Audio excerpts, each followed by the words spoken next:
Hello everyone, मेरा नाम है अभिषेक। मैं हूं आपका केमिस्ट्री टीचर। और जैसा कि हम लोगों ने लास्ट वीडियो में प्रॉमिस किया था कि हम लोग हेलो एल्केन और हेलो एरीन्स के साथ शुरू करेंगे।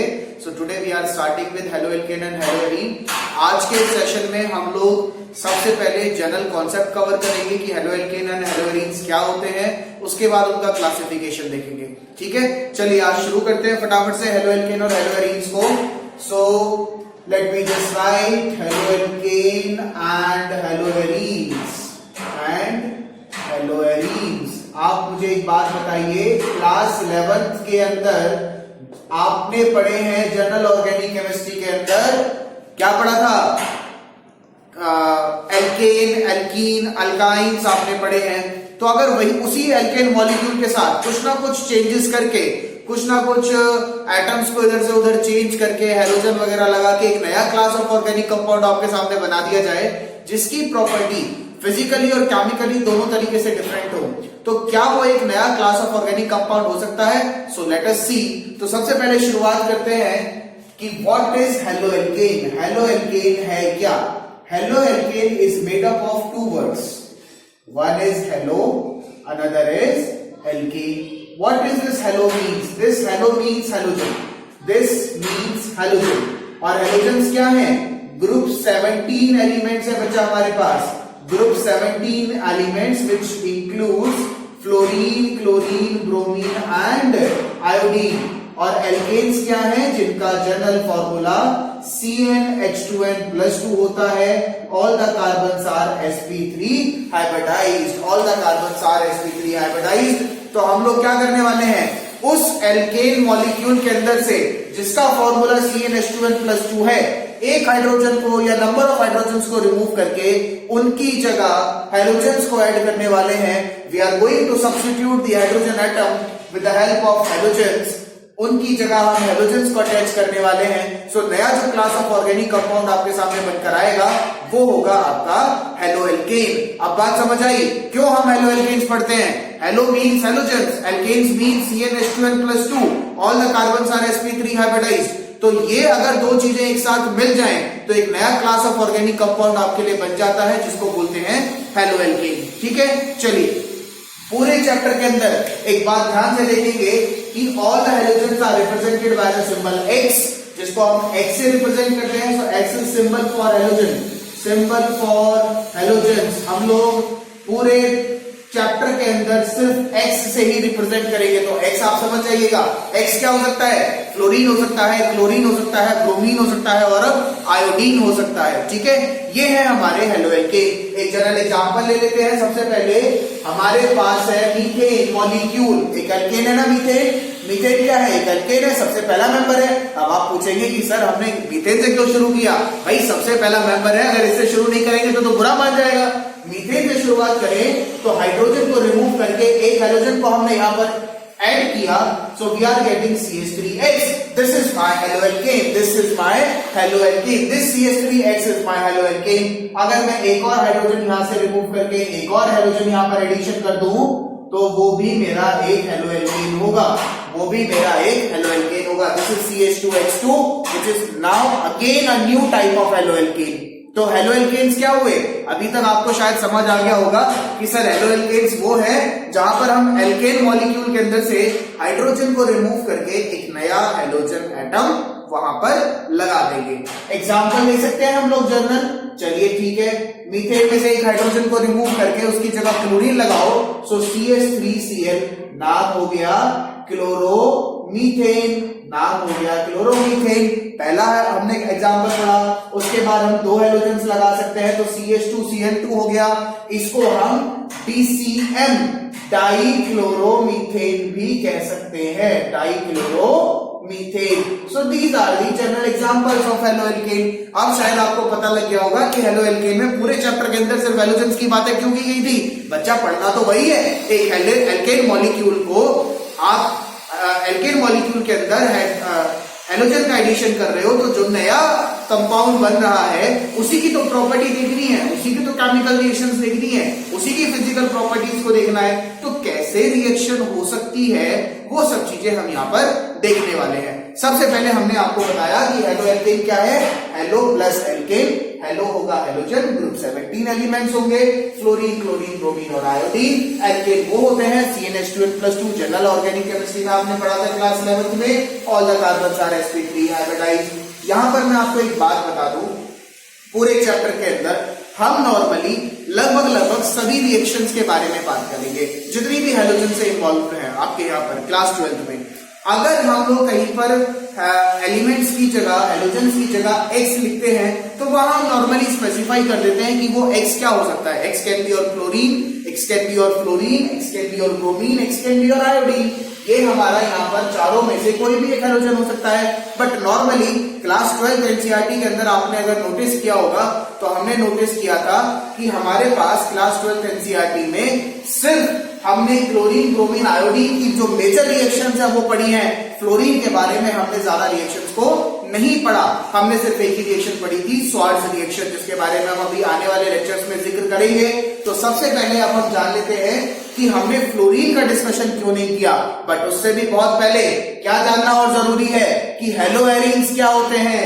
सबसे पहले अब जान लेते हैं कि हेलोएरीन्स क्या होते हैं, उसके बाद हम शुरू करेंगे जनरल क्लासिफिकेशन। और क्यों हम फ्लोरीन का इन्वॉल्वमेंट इस पूरे चैप्टर के अंदर हम नहीं करेंगे, क्यों हम फ्लोरीन का नॉर्मल यूज नहीं करते, उसका रीजन भी मैं आपको आज बताने वाला हूं। हेलोएरीन्स क्या होते हैं बच्चा? Arenes means what? Arenes means what? Aromatic compounds. These are my aromatic compounds. Arenes क्या है मेरे? Aromatic compounds है, ठीक है। इन एरोमेटिक कंपाउंड्स में अगर एक हेलो यानी कि हेलोजन को अटैच कर दिया जाए, अगर हेलोजन और साथ में एरोमेटिक कंपाउंड को अटैच कर दिया जाए तो वो एक नया क्लास ऑफ ऑर्गेनिक कंपाउंड बन जाता है, जिसको क्या बोलते हैं? हेलोएरीन्स कहते हैं। क्या बोलते हैं? हेलोएरीन्स। एग्जाम्पल हम लोग लिख सकते हैं। सबसे पहला, लेट अस सपोज कि बेंजीन है, बेंजीन के ऊपर एक हेलोजन लगा है Cl, ठीक है। क्लोरीन मेरा हेलोजन था, मैंने अभी आपको बताया कि ग्रुप 17 एलिमेंट्स के मेंबर होंगे मेरे पास। क्लोरीन अगर हम यहां लेते हैं तो ये बनेगा chlorobenzene. This is my chlorobenzene, जो कि क्या है? एक हेलोएरीन है। और भी एग्जांपल हम लोग ले सकते हैं, यहां पर क्लोरीन की जगह ब्रोमीन भी हो सकता है, क्योंकि भाई हेलोजन्स की बात कर रहे हो तो पूरा ग्रुप 17 एलिमेंट होंगे ना मेरे पास। क्लोरीन भी होगा, ब्रोमीन भी होगा और आयोडीन भी होगा, ठीक है। इतनी बात समझ आई। अब हमने क्या करना है यहाँ पर, सबसे पहले ये जानना जरूरी है कि पूरे चैप्टर के अंदर हम लोग क्यों फ्लोरीन का ज्यादा डिस्कशन नहीं करते, क्यों हम फ्लोरीन की रिएक्शंस को ज्यादा नहीं पढ़ते।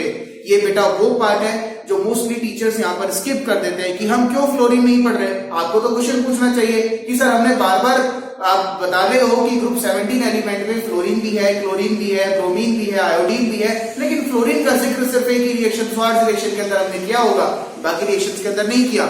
उसका क्या स्पेसिफिक रीजन है, वो स्पेसिफिक रीजन मैं आज आपको सामने बताने वाला हूं। हमने पढ़ा था क्लास 11th के अंदर, there are certain things which are related to your bond. For example, we have F2 molecule. हमारे पास F2 molecule है। ये जो F2 molecule होगा, ये जो F2 molecule होगा वो मेरा फ्लोरीन सिग्मा बॉन्ड से बना हुआ है। एक फ्लोरीन दूसरे फ्लोरीन से सिग्मा बॉन्ड से जुड़ा हुआ है। मैंने पढ़ा कि fluorine is exceptionally small, very small, the size is very small, ठीक है। Atomic radius is very small, क्योंकि ग्रुप 17 का सबसे पहला मेंबर है और हमने तो सीखा था कि down the group size increase होता है। तो फ्लोरीन अगर सबसे पहला मेंबर है तो फ्लोरीन का साइज कैसा होना चाहिए? फ्लोरीन का साइज छोटा होना चाहिए। अगर फ्लोरीन सबसे ज्यादा स्मॉल है तो इलेक्ट्रोनेगेटिविटी कैसी होगी इसकी? इलेक्ट्रोनेगेटिविटी बहुत ज्यादा बढ़ जाएगी, इलेक्ट्रोनेगेटिविटी बहुत ज्यादा हाई होगी। अगर इलेक्ट्रोनेगेटिविटी हाई है, अगर इलेक्ट्रोनेगेटिविटी हाई है और साइज बहुत छोटा है तो बॉन्ड लेंथ कैसी होगी बच्चा? देखो, एक चीज से दूसरी चीज लिंक है।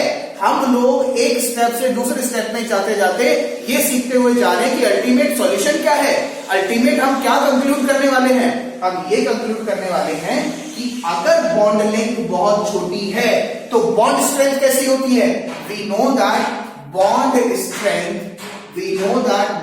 स्ट्रेंथ इज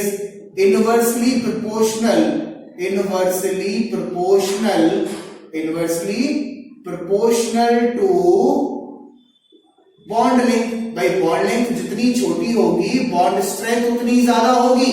तो बॉन्ड लेंथ यहां पर कैसी है, यहां बॉन्ड लेंथ कैसी है, आप कैसा पढ़ रहे हो कि फ्लोरीन सबसे छोटा एलिमेंट है। अगर एटॉमिक रेडियस बहुत छोटा है तो आप मुझे बताइए कि क्या बॉन्ड लेंथ बड़ी होगी? नहीं, कभी नहीं। फ्लोरीन की बॉन्ड लेंथ सबसे छोटी होगी। अगर बॉन्ड लेंथ छोटी है तो बॉन्ड स्ट्रेंथ कैसी होनी चाहिए? बहुत ज्यादा। अगर बॉन्ड स्ट्रेंथ बहुत ज्यादा होनी चाहिए तो बॉन्ड स्ट्रेंथ ज्यादा होने की वजह से जो फ्लोरीन बॉन्ड को तोड़ने के लिए आपको कुछ एनर्जी देनी पड़ेगी ना। एक बॉन्ड को ऐसे थोड़ी आपने एक हाथ से पकड़ा दूसरे हाथ से पकड़ा डिसोसिएट कर दिया, ऐसे नहीं कर पाएंगे हम। हमें यहां पर एनर्जी देनी होगी इस बॉन्ड को ब्रेक करने के लिए। तो वो एनर्जी होती है बॉन्ड डिसोसिएशन एनर्जी। क्या होगी? Bond dissociation energy. देखिए अगर बॉन्ड स्ट्रेंथ बहुत ज्यादा है, बहुत अच्छा बॉन्ड बना हुआ है, तो तोड़ने के लिए उतनी मेहनत करनी पड़ेगी। बॉन्ड डिसोसिएशन एनर्जी आपकी हाई है तो बॉन्ड डिसोसिएशन हाई होने की वजह से, बॉन्ड डिसोसिएशन एनर्जी हाई होने की वजह से हम क्या कहते हैं कि रूम टेम्परेचर पर ये नॉर्मली जो एनर्जी है, जो बॉन्ड डिसोसिएशन एनर्जी है फ्लोरीन बॉन्ड को ब्रेक करने के लिए, ये एनर्जी अवेलेबल नहीं होती, जिसकी वजह से ये जो बॉन्ड है वो नॉर्मली ब्रेक नहीं हो पाता। तो इसलिए हम फ्लोरीन F2 मॉलिक्यूल की जो रिएक्शंस है वो नॉर्मल सेट ऑफ कंडीशंस यानी कि नॉर्मल टेम्परेचर और प्रेशर पर ऑब्जर्व नहीं करते। हालांकि फ्लोरीन बहुत ज्यादा इलेक्ट्रोनेगेटिव है। एक बार अगर बॉन्ड डिसोसिएट हो जाए, बॉन्ड डिसोसिएशन एनर्जी आपके पास इतनी सफिशिएंट हो, चाहे आप टेम्परेचर इंक्रीज करें चाहे आप प्रेशर इंक्रीज करें, तो एक बार अगर इतनी एनर्जी अवेलेबल है कि आपका बॉन्ड ब्रेक हो सकता है, तो वो बॉन्ड ब्रेक होने के बाद fluorine yes is the very small and highest electronegative character, highest electronegative element in the periodic table, जिसकी वजह से क्या होगा, जिसकी वजह से इसकी रिएक्शन को भी देखा जा सकता है at very high temperature and pressure condition. ठीक है, इतनी बात समझ आ गई। इसलिए हम फ्लोरीन मॉलिक्यूल को नहीं पढ़ते। Normally ordinary set of conditions temperature and pressure पर हम लोग फ्लोरीन मॉलिक्यूल की जो रिएक्शंस है उसको नहीं पढ़ते। ये बात समझ आती है। भाई फ्लोरीन का साइज बहुत छोटा है, वेरी स्मॉल, इलेक्ट्रोनेगेटिविटी बहुत हाई है, बॉन्ड लेंथ छोटी होगी तो बॉन्ड स्ट्रेंथ बहुत ज्यादा बढ़ जाएगी। अगर बॉन्ड स्ट्रेंथ बढ़ जाती है तो बॉन्ड को डिसोसिएट करने के लिए एनर्जी भी ज्यादा देनी होगी। It means bond dissociation energy is high, और अगर बॉन्ड डिसोसिएशन एनर्जी हाई है तो normal ordinary set of conditions पर, नॉर्मल टेम्परेचर प्रेशर पर ये एनर्जी हमारे लिए अवेलेबल नहीं होती, जिसकी वजह से हम इसको डिसोसिएट नहीं कर पाते। इसलिए हम लोग फ्लोरीन की रिएक्शंस को नॉर्मली ऑब्जर्व नहीं करते हैं ऑर्डिनरी सेट ऑफ कंडीशंस पर। इसके बाद अब चलते हैं अपने मेन टॉपिक हेलो एल्केन्स पर। मैंने आपको बता दिया हम पूरे चैप्टर के अंदर लगभग सारे हेलोजेंस की बात करेंगे एक्सेप्ट फ्लोरीन, सिर्फ एक रिएक्शन में पढ़ेंगे, स्वार्थ रिएक्शन में। अब सबसे पहले हम लोग देख लेते हैं कि अगर हेलो एल्केन है तो उस हेलो एल्केन को मैं किस बेसिस पर क्लासिफाई कर सकता हूं, क्या क्या ऐसे फैक्टर्स हैं जहां पर इसका क्लासिफिकेशन डिपेंड करता है। So we are talking about classification. Classification मतलब हमने इनको नए क्लासिफिकेशन में कन्वर्ट करना है, उनको डिवाइड करना है। सबसे पहले कौन सा क्लासिफिकेशन हो सकता है भाई, अगर नंबर ऑफ हेलोजन एटम्स ज्यादा अटैच हो। देखिए एक मॉलिक्यूल है उसके पास एक हेलोजन है, दूसरे मॉलिक्यूल के पास 2 हेलोजन है, तीसरे मॉलिक्यूल के पास 3 हेलोजन है। तो ये तीनों तो अलग अलग कैटेगरी के हो गए, है ना, तीनों अलग अलग कैटेगरी के हो गए। और क्यों हो गए अलग कैटेगरी के? क्योंकि हमने तो पढ़ा है कि अगर फंक्शनल ग्रुप हमारे मॉलिक्यूल के ऊपर लगा हुआ है तो उस फंक्शनल ग्रुप की वजह से फिजिकल और केमिकल प्रॉपर्टीज डिफरेंट हो जाती हैं, जिसकी वजह से उनकी एंटायर केमिकल रिएक्शंस और एंटायर फिजिकल प्रॉपर्टी हमारी डिफरेंट होगी। तो हम कह सकते हैं कि yes these are the different class of compounds. हालांकि वो सभी के सभी हेलोएल्केन पार्ट को बिलोंग करते हैं, but still they have different chemical reactions. Almost reaction करने का तरीका सेम होगा बट रिएक्टिविटी में तो चेंज आ सकता है ना, क्योंकि एक के पास तो एक हेलोजन है, दूसरे के पास 2 हेलोजन है, तीसरे के पास 3 हेलोजन है। यहां पर हम क्या देखते हैं कि सबसे पहला क्लासिफिकेशन करते हैं based on number of halogen atoms attach. मैंने आपको बताया था कि मैं पूरे चैप्टर के अंदर हेलोजन को X से रिप्रेजेंट करने वाला हूं, तो कितने हेलोजन्स अटैच हैं उसके बेसिस पर क्लासिफिकेशन देख लेते हैं। अगर आप हेलोएल्केन पढ़ना चाहते हैं, फॉर एग्जांपल एक कंपाउंड है CH3X, इसके अंदर एक ही हेलोजन है तो हम इसको बोलते हैं मोनो हेलोएल्केन। ये मेरा मोनो हेलोएल्केन हुआ। अगर मेरे कंपाउंड के अंदर 2 हेलोजेंस आ जाएं तो वो मेरा डाई हेलो एल्केन होता है। क्या होता है? Die hello alkane. अगर मेरे कंपाउंड के अंदर 3 हेलोजन आ जाए तो वो मेरा ट्राई हेलो एल्केन हो जाएगा। ट्राई हेलो एल्केन हो जाएगा। अब आप देख रहे हैं कि अगर एक एलिमेंट है, एक एटम है आपके हेलोजन ग्रुप के अंदर, तो आप लिख रहे हैं कि मोनो हेलो एल्केन होगा। अगर 2 है तो आप लिख रहे हैं डाई हेलो एल्केन होगा। अगर 3 है तो आप लिख रहे हैं ट्राई हेलो एल्केन होगा। ऐसा नहीं है कि इसके आगे और पॉसिबल नहीं है। एक और हाइड्रोजन है, उसको सब्स्टिट्यूट कर सकते हो आप हेलोजन से, सो टेट्रा हेलो एल्केन बन जाएगा। ठीक है बेटा। अगर हम एरीन्स ग्रुप में देखें तो फॉर एग्जांपल अगर हमारे पास बेंजीन के ऊपर सिर्फ एक ही हाइड्रोजन अटैच है, लाइक क्लोरोबेंजीन, ब्रोमोबेंजीन, आयोडोबेंजीन, तो इसको क्या बोलते हैं हम? Mono hello arenes. Mono hello arenes. ठीक है। अगर 2 लगे हो हेलोजेंस मेरे पास तो हम क्या लिखेंगे? एक्स हेयर और एक्स हेयर, तो हम लिखेंगे डाई हेलो एरीन। हम लिखेंगे डाई हेलो एरीन। यहां पर देखिए, अगर मेरे पास 3 हेलोजन्स लगे हों, एक्स, एक्स और एक्स, तो ये बन जाएगा ट्राई हेलो एरीन। ये बन जाएगा ट्राई हेलो एरीन। ये डिफरेंट क्लासिफिकेशन है based on the number of halogens atoms attach. कितने हेलोजन एटम अटैच है उसके बेसिस पर हमने यहां पर क्लासिफिकेशन किया है। अब दूसरे क्लासिफिकेशन की बात करते हैं। हेलोजन एटम्स तो समझ आ गए कि कितने अटैच है। 1 होगा तो मोनो हेलो एल्केन हो जाएगा, 2 होंगे तो डाई हेलो एल्केन हो जाएंगे, 3 है तो ट्राई हेलो एल्केन हो जाएंगे। लेकिन जो हेलोजन जिस कार्बन से अटैच है उस कार्बन का नेचर अगर डिफरेंट हो, है ना, हो सकता है ना भाई, केमिस्ट है तो हमें तो हर चीज के बारे में सोचना पड़ेगा। आप ये भी तो सोच कर देखिए कि अगर एक हेलोजन किसी ऐसे कार्बन से अटैच है जिसकी कुछ हाइब्रिडाइजेशन है, दूसरा हेलोजन किसी ऐसे कार्बन से अटैच है जिसकी कुछ हाइब्रिडाइजेशन है, तो वो भी एक अलग डिफरेंट कैटेगरी फॉर्म कर सकते हैं। तो second classification is based on the nature of the carbon और the type of carbon to which the halogen is attach. यहां पर अब हम लोग देखने वाले हैं कि जो हमारा हेलोजन जिस कार्बन से अटैच है उस कार्बन का नेचर कैसा है। उस कार्बन के नेचर पे डिपेंड करता है कि हेलोजन का जो बॉन्ड स्ट्रेंथ है वो कैसा होने वाला है। और बॉन्ड स्ट्रेंथ एक बार डिफर हुई तो केमिकल रिएक्शंस भी डिफरेंट हो जाती हैं, रिएक्टिविटी डिफरेंट हो जाती है। So therefore they form a new classification कि अगर मेरे पास डिफरेंट हेलोजन जो डिफरेंट तरह के कार्बन से अटैच हो जाएंगे तो उसके बारे में हम लोग कैसे पढ़ सकते हैं, कैसे क्लासिफाई कर सकते हैं। चलिए देख लेते हैं फटाफट। सबसे पहले अब मैं हेडिंग डाल रहा हूं, सेकेंड पार्ट जो क्लासिफिकेशन का है वो है मेरा nature of the carbon to which the halogen is attach. Nature of carbon to which the halogen is attach.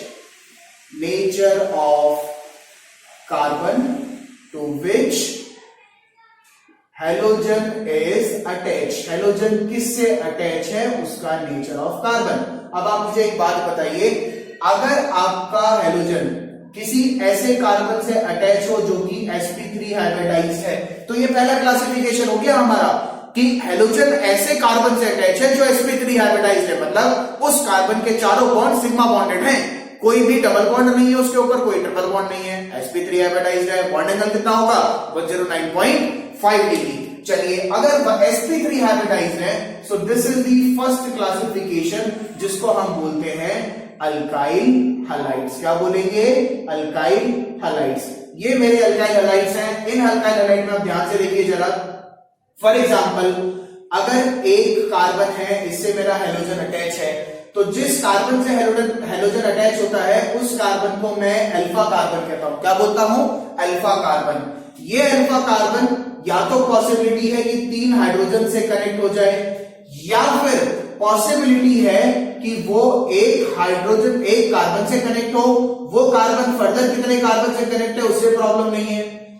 ठीक, जैसे ये हेलोजन है, ये अल्फा कार्बन है, तो ये बीटा कार्बन हुआ।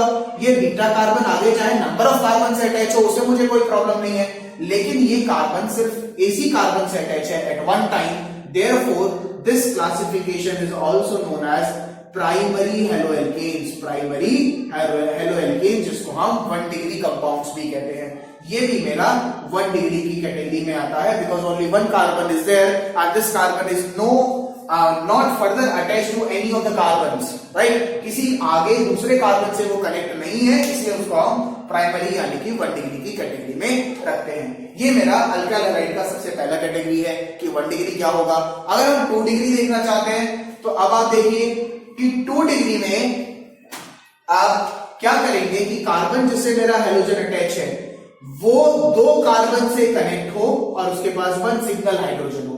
तो अल्फा कार्बन के पास 2 बीटा कार्बन हैं, तो वो क्या हो जाएगा आपका, वो हो जाएगा आपका 2 degree alkyl halide, 2 degree alkyl halide, या फिर उसको हम बोलते हैं सेकेंडरी अल्काइल हैलाइड। क्या बोलेंगे, सेकेंडरी अल्काइल हैलाइड। क्या बोलेंगे, सेकेंडरी अल्काइल हैलाइड। अगर मैं टर्शरी की बात करता हूं तो बेटा बहुत सिंपल है, हेलोजन आपका जिस कार्बन से अटैच है अगर वो 3 कार्बन से अटैच हो जाए, मतलब कि एक ऐसा अल्फा कार्बन जिसके 3 बीटा कार्बन पॉसिबल हो, एक साथ वो 3 कार्बन से अटैच हो और कोई भी सिंगल हाइड्रोजन ना हो, उस कंडीशन को हम क्या कहेंगे, 3 degree halides, 3 degree alkyl halides, 3 degree alkyl halides या फिर टर्शरी अल्काइल हैलाइड्स। क्या बोलेंगे, टर्शरी अल्काइल हैलाइड। तो ये सबसे पहला क्लासिफिकेशन था जो हमने देखा कि based on nature of the carbon to which the halogen is attached, उस बेसिस पर अगर आपका हैलोजन sp3 हाइब्रिडाइज्ड कार्बन से अटैच है तो this is the class of compound which is also known as alkyl halide, जिस alkyl halide में हमने पढ़ा कि 1 डिग्री हो सकता है, 2 डिग्री हो सकता है और 3 डिग्री हो सकता है। इसके बाद हम लोग और देखते हैं क्या ऐसा कभी पॉसिबल है, क्या ऐसा कभी पॉसिबल है जहां पर आपका जो हैलोजन है वो किसी ऐसे कार्बन से अटैच हो जो कि already already doubly bonded carbon हो, ऑलरेडी डबली बॉन्डेड कार्बन हो। क्या है, कभी ऐसी पॉसिबिलिटी बन सकती है, बिल्कुल बन सकती है। तो उस केस में हम देख लेते हैं कि अगर हमारा हैलोजन किसी ऐसे कार्बन से अटैच है जो कि sp2 हाइब्रिडाइज्ड है, तो उस कंडीशन को क्या बोलते हैं, विनाइलिक हैलाइड्स। क्या बोलेंगे, विनाइलिक हैलाइड्स। ये विनाइलिक हैलाइड कैसे होते हैं बेटा, जो आपका हैलोजन है वो ऐसे कार्बन से अटैच है जो खुद sp2 हाइब्रिडाइज है, मतलब कि खुद डबली बॉन्डेड है, इस सिस्टम को विनाइलिक सिस्टम कहा जाता है। क्या बोलेंगे, विनाइलिक सिस्टम बोलेंगे, विनाइलिक सिस्टम। इसके बाद अगर हम बात करें तो क्या अराइल हैलाइड्स, जो कि हम बेंजीन के ऊपर एक हैलोजन की बात करें, तो क्या ये विनाइलिक हैलाइड्स की कैटेगरी में आते हैं? यस, ये विनाइलिक हैलाइड्स की कैटेगरी में आते हैं, क्योंकि यहां पर जो हाइड्रोजन अटैच है वो ऐसे कार्बन से अटैच है जो कि मेरा sp2 हाइब्रिडाइज्ड कार्बन है, क्योंकि बेंजीन के जितने भी कार्बन होते हैं वो सभी के सभी sp2 हाइब्रिडाइज्ड कार्बन होते हैं। कैसे होते हैं, sp2 हाइब्रिडाइज्ड कार्बन होते हैं। ठीक है, बात आई समझ में। अब विनाइलिक हैलाइड भी मेरा इसी की कैटेगरी में आएंगे। इतनी बात क्लियर, कोई और डाउट नहीं? चलिए आगे चलते हैं नेक्स्ट कैटेगरी पर। नेक्स्ट कैटेगरी क्या है कि अगर आपका हैलोजन किसी ऐसे कार्बन से कनेक्ट हो जाए जो कि खुद तो sp3 है लेकिन वो किसी ऐसे कार्बन से कनेक्ट है जो कि sp2 हाइब्रिडाइज्ड है, तो ये कौन सा सिस्टम होगा हमारा, ये सिस्टम होता है हमारा अलाइलिक सिस्टम। क्या बोलेंगे, अलाइलिक सिस्टम या फिर अलाइलिक हैलाइड। यानी कि मेरा हैलोजन एक ऐसे कार्बन से अटैच है जो खुद sp3 हाइब्रिडाइज्ड है, लेकिन फर्दर नेक्स्ट कार्बन, उसका एडजेसेंट कार्बन जिससे वो कनेक्ट है वो sp2 हाइब्रिडाइज्ड है, वो मेरा डबली बॉन्डेड है। तो क्या ऐसा एरोमेटिक सिस्टम्स के अंदर भी हो सकता है? यस, बिल्कुल हो सकता है। एरोमेटिक सिस्टम्स के अंदर अगर हम देखें तो ये मेरा मिथाइल ग्रुप है यहाँ पर, लेट अस सपोज। ठीक, ये कार्बन अगर हम ध्यान से देखें इस कार्बन को, जो बेंजीन का कार्बन है, ये बेंजीन का कार्बन कैसा होगा, sp2 हाइब्रिडाइज्ड। और इस sp2 से अगर इस कार्बन के मैं हाइड्रोजन को हटा दूं तो ये यहां पर एक हैलोजन आ सकता है। तो ये सिस्टम, हैलोजन मेरा एक ऐसे कार्बन से अटैच है जो कि sp3 हाइब्रिडाइज्ड है, और यहां पर मेरा जो दूसरा कार्बन है, एडजेसेंट कार्बन है, वो कैसा हाइब्रिडाइज्ड है, sp2 हाइब्रिडाइज्ड है। इस सिस्टम को भी हम अलाइलिक सिस्टम नाम दे सकते हैं, ये भी मेरा अलाइलिक सिस्टम हो सकता है। चलिए ठीक है, इतनी बात समझ आ गई।